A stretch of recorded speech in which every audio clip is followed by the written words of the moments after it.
बकरीद और नमाज को लेकर यूपी, दिल्ली से असम और बंगाल तक संग्राम मचा हुआ है। गौवंश की कुर्बानी पर बैन लगाने और कानून का सख्ती से पालन करने का असर हर तरफ दिख रहा है। सड़क पर नमाज पढ़ने की रोक के बाद इस पर भी सियासत हो रही है। गौवंश की कुर्बानी पर बैन और सड़क पर नमाज की परमिशन नहीं मिलने पर कुछ सियासी पार्टियां इसे मजहबी रंग देने में भी जुटी हैं। अखिलेश यादव और ओवैसी की पार्टी सरकार के फैसले पर सवाल उठा रही हैं, जबकि कई मुस्लिम मौलाना सरकार के फैसले को सपोर्ट कर रहे हैं। देखिए हमारी ये special report.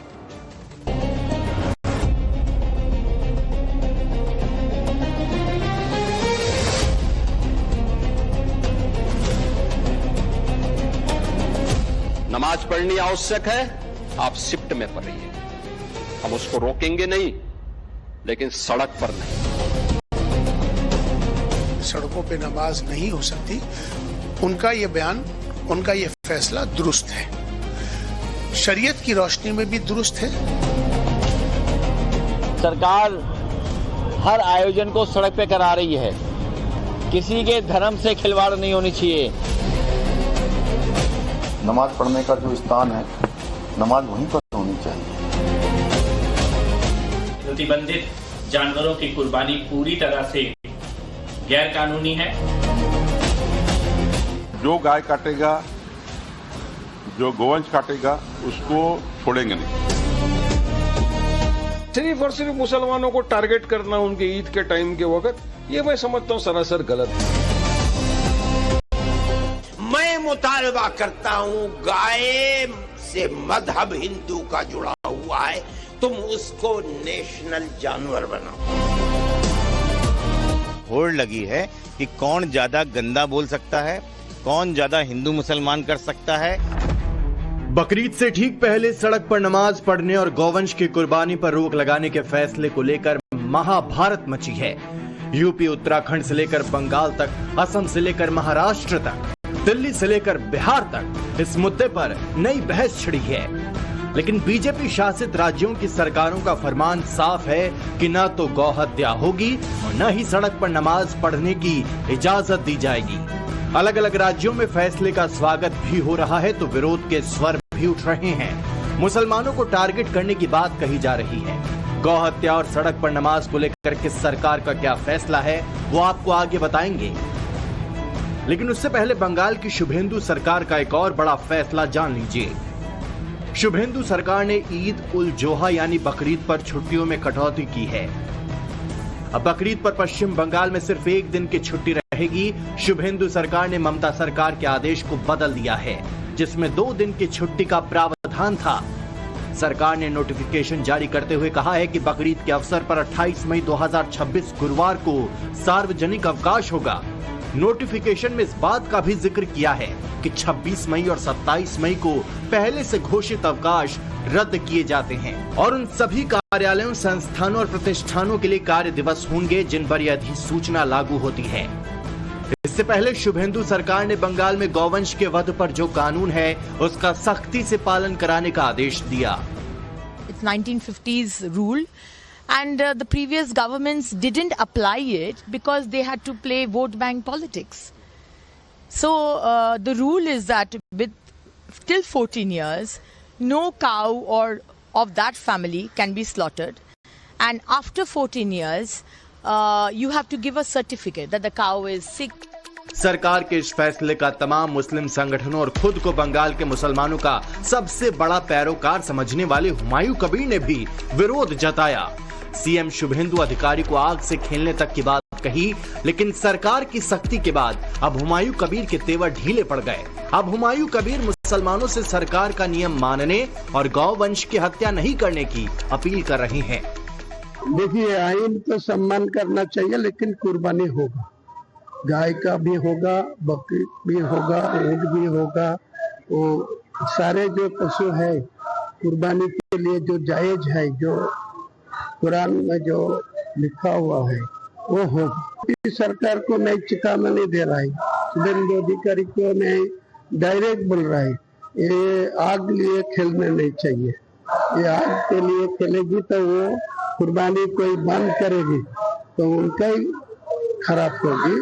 Mr. Humayun Kabir, if you have to stay in Bengal, you need to follow the rules of Bengal. And if you think you can't follow the rules of Bengal, you are welcome to go to any other state where you are allowed, or that if that is also not allowed, you can go out of the country. अन्य संप्रदाय का कोई आदमी का कोई कुछ परेशानी नहीं होना चाहिए। अपना ख्याल से, अपना मर्जी से, अपना ध्यान से एक कुर्बानी करने के लिए मैं अपील कर रहे हूँ और इज्जत कर रहे हैं। वेस्ट बंगाल गवर्नमेंट का जो 1950 का रूल्स जो प्रयोग किया, उनको सम्मान करके अब अगले दिन चलेगी। कोई गोमाता को हत्या करने का आईन सिद्ध होगी तो अगले दिन नहीं उनको सम्मान करेगी। सड़क पर नमाज पढ़ने को लेकर भी शुभेंदु सरकार ने बड़ा फैसला लिया है। इस साल कोलकाता में बकरीद की नमाज रेड रोड पर नहीं पढ़ी जाएगी। कोलकाता पुलिस की तरफ से खिलाफत कमेटी को रिक्वेस्ट किया गया था कि सड़क पर नमाज पढ़ने से घंटों तक ट्रैफिक जाम लगता है, लिहाजा दूसरी जगह शिफ्ट करें। खिलाफत कमेटी ने कोलकाता पुलिस की रिक्वेस्ट को मानते हुए इस साल ईद की नमाज ब्रिगेड परेड ग्राउंड में पढ़ने का फैसला लिया है। सड़क पर नमाज पढ़ने को लेकर यूपी की योगी सरकार ने भी कड़ा रुख दिखाया है। चंद दिन पहले ही योगी आदित्यनाथ ने सड़क पर नमाज पढ़ने वालों को कड़ी चेतावनी दी। कहा, सड़क पर नमाज पढ़ने की इजाजत किसी को नहीं है। जो बात योगी आदित्यनाथ कह रहे हैं, वही लाइन उत्तराखंड के सीएम पुष्कर धामी की भी है। अगर आपको सिस्टम के साथ रहना है तो याद करना, हम उन नियम और कानून को मानना शुरू करें। कानून का राज होगा, कानून के राज को सबको समान रूप से लागू करेंगे। नमाज पढ़नी आवश्यक है, आप शिफ्ट में पढ़िए, हम उसको रोकेंगे नहीं, लेकिन सड़क पर नहीं। सड़क चलने के लिए हम सड़क को बाधित नहीं करने देंगे। सरकार का नियम सार्वभौम है, सबके लिए समान रूप से लागू होता है। हमने सबको कहा, हमने कभी नहीं चलने देंगे, अराजकता नहीं सड़कों पे फैलने देंगे। प्यार से मानेंगे ठीक बात है, नहीं मानेंगे तो दूसरा तरीका अपनाएंगे। नमाज पढ़ने का जो स्थान है, नमाज वहीं पर होनी चाहिए। ये व्यवस्था है, इस व्यवस्था को बिगाड़ने का किसी को कोई भी अधिकार नहीं है। घर में है तो उसका पालन करें, लेकिन मस्जिद, ईदगाह और ऐसे स्थानों पर पढ़ी जाए जहां पर वो व्यवस्था बनानी है। सार्वजनिक स्थानों को बाधित करने का काम नहीं करना चाहिए। सीएम योगी आदित्यनाथ की इस चेतावनी से सबसे ज्यादा बौखलाहट अखिलेश यादव और उनकी पार्टी को हो रही है। अखिलेश यादव धर्म से खिलवाड़ और सबको बराबरी के हक की बात कर रहे हैं। हालांकि कई मुस्लिम संगठन के मौलानाओं ने योगी सरकार के फैसले को जायज ठहराया है। देखिए, ऐसा है, हमारा भारत सबके लिए बराबर है, संविधान बराबर की है। हम लोग आज भी बाहर बैठे हैं सड़क पर। अगर सरकार मना कर लेगी कि हम प्रेस नहीं सड़क पे कर सकते हैं, तो सरकार हर आयोजन को सड़क पे करा रही है। किसी के धर्म से खिलवाड़ नहीं होनी चाहिए। हमारा संविधान, हमारा लोकतंत्र कहता है कि सबको बराबर का अधिकार है। भारतीय जनता पार्टी ये चाहती है कि हम बहस करने लगे और चीजों पर। बिल्कुल, योगी आदित्यनाथ जी ने जो कहा है कि सड़कों पे नमाज नहीं हो सकती, उनका ये बयान, उनका ये फैसला दुरुस्त है।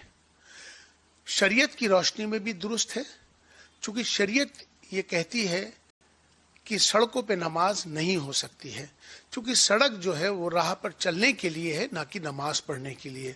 नमाज के अपने कानून होते हैं। नमाज के कानून के मुताबिक जगह का पाक होना, दूसरा जगह की इजाजत का लेना। सीएम योगी के आदेश के बाद यूपी के कई शहरों में पुलिस की अलग अलग टीमें पीस कमेटी से बात कर रही हैं। सड़क पर नमाज पढ़ने और गौवंश की कुर्बानी नहीं देने की हिदायत दी जा रही है। गौवंश की कुर्बानी को लेकर दिल्ली और महाराष्ट्र की सरकार ने भी कड़ा रुख अपनाया है। दिल्ली सरकार ने गाइडलाइन जारी कर कानूनी कार्रवाई करने की बात कही है, तो महाराष्ट्र सरकार ने भी साफ किया है कि जो गौवंश की कुर्बानी देगा उस पर सीधे मकोका लगाया जाएगा।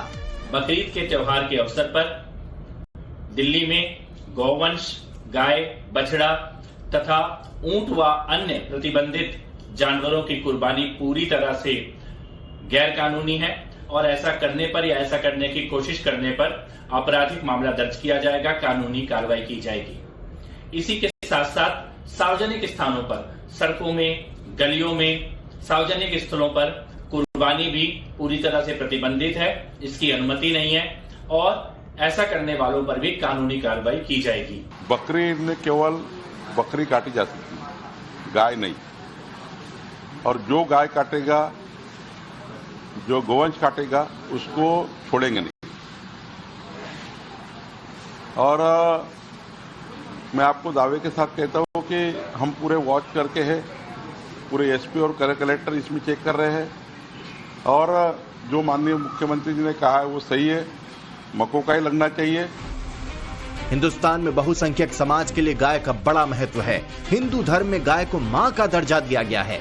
कई राज्यों में पहले से ही गौवंश की हत्या करना कानूनी अपराध है और इसे कड़े से लागू भी किया जा रहा है। अब बीजेपी शासित राज्यों की सरकारें इस पर एक्शन ले रही है तो तुष्टीकरण की राजनीति करने वाली पार्टियों को इससे तकलीफ हो रही है। ओवैसी की पार्टी इसे मुसलमानों को टारगेट करने वाला फैसला बता रही है तो जमीयत चीफ मौलाना अरशद मदनी सरकार से सवाल पूछ रहे हैं कि गाय को राष्ट्रीय पशु घोषित क्यों नहीं किया जा रहा है। तो बंद करिए ना, हमेशा के लिए एक मरतबा आप इसको अनाउंस ही कर दो, पूरे भारत देश के लिए अनाउंस कर दो कि ये बन गया है नेशनल पशु। तो कोई ना काटेगा, ना बेचेगा, ना खरीदेगा, ना कुछ करेगा। करिए बीजेपी को, लेकिन सिर्फ और सिर्फ मुसलमानों को टारगेट करना उनके ईद के टाइम के वक्त, ये मैं समझता हूँ सरासर गलत है। ये नफरत फैलाने वाली बात है। जो कायदे के हिसाब से गलत है वो नहीं होना चाहिए, कोई नहीं करेगा, ना कोई करता है। मगर ये बोलना कि नहीं हम ये लगा देंगे तो खाली क्या मक्कों का सिर्फ बकरीद तक ही लगेगा, क्या आगे भी एक्सटेंड रहेगा ना? लगाओ ना सबके ऊपर पाबंदी। तुमने जिस तरह मोर को नेशनल बर्ड बना रखा है, मैं मुतालबा करता हूं गाय से मजहब हिंदू का जुड़ा हुआ है, तुम उसको नेशनल जानवर बनाओ। जो बेचता है कसाई को वो भी मुजरिम है, जो खरीदता है वो भी मुजरिम है, जो खाता है वो भी मुजरिम है, जो ज़िबा करता है वो भी मुजरिम है। हम तुम्हारे साथ हैं, क्यों नहीं करते हो? ओवैसी की पार्टी से मुसलमानों के खिलाफ नफरत फैलाने वाला बता रही है। मौलाना मदनी सरकार पर तंज कस रहे हैं, लेकिन बकरीद में कुर्बानी को लेकर कुछ मुस्लिम संगठनों ने मुसलमानों से गौवंश की हत्या नहीं करने की अपील की है, तो कुछ ने किसी भी प्रकार की कुर्बानी को सार्वजनिक जगहों पर नहीं करने की अपील की है। गाय के कुर्बान ही करना कोई जरूरी नहीं है। जब अपने मुल्क में कानून ऑलरेडी बना हुआ है कि आप यहाँ पर गाय को ज़बह नहीं कर सकते, तो किसी भी शख्स के लिए, किसी भी हिंदुस्तानी के लिए ये कानूनी तौर पर लीगल नहीं है कि वो गाय की कुर्बानी करे। ख़ास तौर पर मैं मुसलमानों से अपील करना चाहता हूँ कि कुर्बानी को खुले में न करें, सार्वजनिक जगह से बचें, और कुर्बानी करें तो कहीं अगर मान लीजिए जगह नहीं है तो उस जगह को ढक लें। घर के अंदर कुर्बानी करें, स्लॉटर हाउस है वहां करें, रोड पर, नालियों में, गलियों में ना खून कोई बहे और ना कहीं कुर्बानी हो। इस पर बकरीद को लेकर असम से बड़ी खबर सामने आई है। असम के तमाम ईदगाह और कब्रिस्तान कमेटियों ने मुस्लिम समुदाय से बकरीद के दौरान गौवध न करने की अपील की है। मुख्यमंत्री शर्मा ने इस फैसले का स्वागत किया है। मुख्यमंत्री हिमंता ने इसे राज्य में सांप्रदायिक सौहार्द और सामाजिक धार्मिक ताने बाने को मजबूत करने की दिशा में एक ऐतिहासिक कदम बताया। मैं असम के बहुसंख्यक सनातन समुदाय की भावनाओं का सम्मान करने के इस प्रयास का स्वागत करता हूं। ऐसे स्वैच्छिक कदम राज्य में शांति और सांप्रदायिक सद्भाव के माहौल को और मजबूत करेंगे। मुझे उम्मीद है कि अन्य कमेटियां भी इस तरह की अपील जारी करेंगी। मैं सभी ईद कमेटियों से आगे आने और इस ईद को गौवध मुक्त बनाने का आह्वान करता हूं। धुबरी टाउन ईदगाह कमेटी की ओर से 23 मई को जारी एक आधिकारिक नोटिस में राज्य के कड़े कानूनों का हवाला देते हुए कहा गया कि ये प्रतिबंध किसी भी तरह से धार्मिक दायित्वों का उल्लंघन नहीं करता है, लेकिन बीजेपी विरोधी पार्टियां सवाल उठा रही हैं। पुष्कर सिंह धामी, योगी आदित्यनाथ, हेमंत बिश्व शर्मा, मोहन यादव, सम्राट चौधरी, जिनमें होड़ लगी है कि कौन ज्यादा गंदा बोल सकता है, कौन ज्यादा हिंदू मुसलमान कर सकता है, कौन ज्यादा नमाज चिल्ला सकता है, क्योंकि जितना ये चिल्लाएंगे उतना भारतीय जनता पार्टी के उनके यहाँ कद बढ़ता है। दिल्ली से लेकर बंगाल और यूपी से उत्तराखंड तक कानून तोड़ने वालों को मैसेज लाउड एंड क्लियर है। ऊपर से कड़ा पहरा भी है। ऐसा भी नहीं है कि सड़कों पर नमाज से लेकर बकरीद में कुर्बानी पर नियम पहले नहीं थे।